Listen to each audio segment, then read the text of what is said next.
that will bear my mind and will see it as it is. Majority, because of want of favor and benefits, they might not be able to say certain things. It is our duty as leaders to be held accountable to our promises, electoral promises. It is our duty as leaders to be consistent. It should be consistent. Whatever we say yesteryears should be able to match what is happening today. What I said about the president is very clear. I said that the president, at the point before this visit,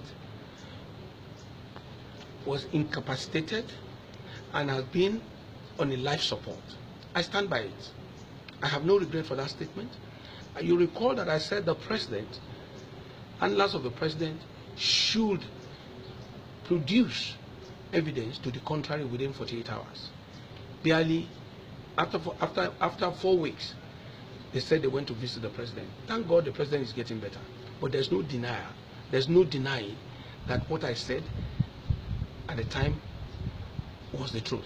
If you go by the statement of the governor of Ebonyi, he said the president's recovery is a miracle, is divine, which means something has gone the other way around before becoming a miracle. You understand? I read in another piece, somebody said the president came up like Lazarus from the dead. Well, that is another person saying that. All I'm saying is that I stand by what I've said, not in the wish that the president must die.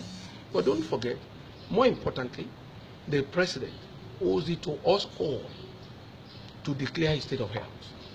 The president's life should be an open book that should be read by everybody.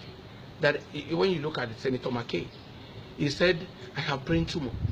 That doesn't make him any less, but he's being honest to the people of America, the people that elected him. Aside this, aside the president's ailment, the fact remains is that the president is not strong again. When you see the pictures, they're afraid. The president is afraid. It's not a must that we must hold on to power, even when we don't have the strength. Like I said, I have nothing against the president. Nigeria is more important.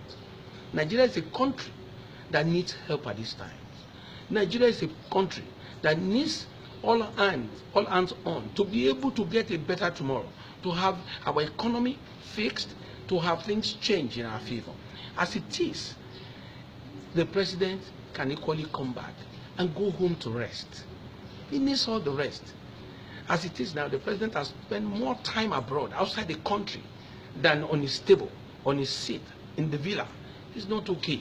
That does not mean we want him dead, but we want the best for Nigerians. The life of Nigerians is more important than the life of an individual. If I'm not well, Ekiti still has to move forward.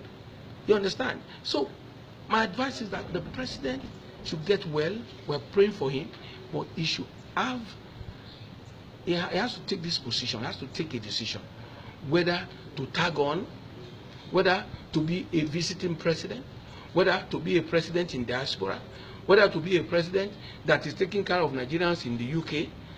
One decision has to be taken. I love him, but I'm saying that the president should take a back seat. Visiting the president in London, going so many times to justify. One good thing you will not take away is that this position of mine over time has equally put these people on the spot to equally bring forth the president, to bring the president to the fore.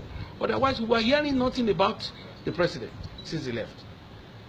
Everybody was prevented. We were prevented from knowing what was going on.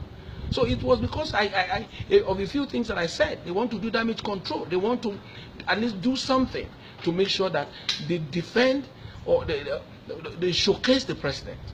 I wish him well, but I tell you very expressly, health is wealth. Without strength, you can't do much. If the president wants to be honorable, it's still the best for the president to allow this country to move forward.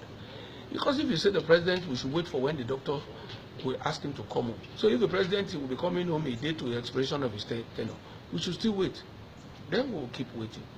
The Lord God will deliver Nigeria.